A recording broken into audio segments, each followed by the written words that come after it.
किसी भी बिजनेस का जो तंबू है वो दो बंबुओं पे खड़ा होता है, और वो जो दो, ये जो बड़े बड़े क्या है ये जो भी हैं, इशारा पता नहीं कैसा है, लेकिन किसी भी बिजनेस का, डिजिटल बिजनेस का तंबू दो बंबुओं पे खड़ा होता है। एक होते हैं ऑप्स यानी कि ऑपरेशंस, और एक होती हैं सेल्स। ऑपरेशंस को स्मूदन आउट करने के लिए तो किसी एआई का इस्तेमाल कर सकते हैं या कोड लगा सकते हैं, लेकिन सेल्स में ये वाला काम नहीं कर सकते।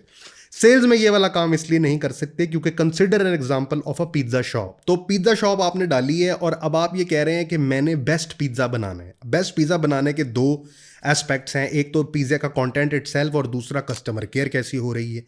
अब ये जो लोग हैं जो ऑपरेशंस को ऑटोमेट करना चाहते हैं, वो पिज्जा के किचन के अंदर एक रोबोट लगाना चाहते हैं जो सही मिकदार में चीज़, चिकन, पेपरोनी, डो सारा कुछ कर दे, और फिर वही रोबोट लेके जाए और कस्टमर को दे दे। तो इसका मतलब ये है वो चाहता है कि वो बंदा बैक एंड पे हो जाए। अब यहाँ पे ये वाला डिलेमा है, इसको गौर से सुनिएगा। वो बंदा ये चाहता है कि वो खुद बैक एंड पे हो जाए, रोबोट उसके लिए वो पिज्ज़ा बनाए और रोबोट ही उसको उठा के लोगों को दे के आए।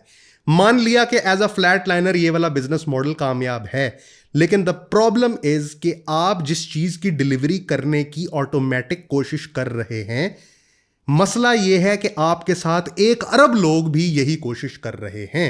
विच मीन्स कि अगर आप वो पिज्जा रोबोट के जरिए बाहर भेज रहे हैं और हर बंदे को वही रोबोट, क्योंकि रोबोट के कंपोनेंट्स तो वही हैं, जेसन तो वही है, लैंग्वेजेस वही हैं, वही एआई जो आपने पढ़ा हुआ है वो आपके साथ वाले भाई बंधु ने पढ़ा हुआ है। आपके बैच में 1,000 बंदा है और हर बंदा वही चीजें कर रहा है, तो हर बंदा मार्केट गैप को हिट तो नहीं करेगा। तो the probability of you being different than others does not lie in the craft of your code. It lies in how well you deliver it to the consumer.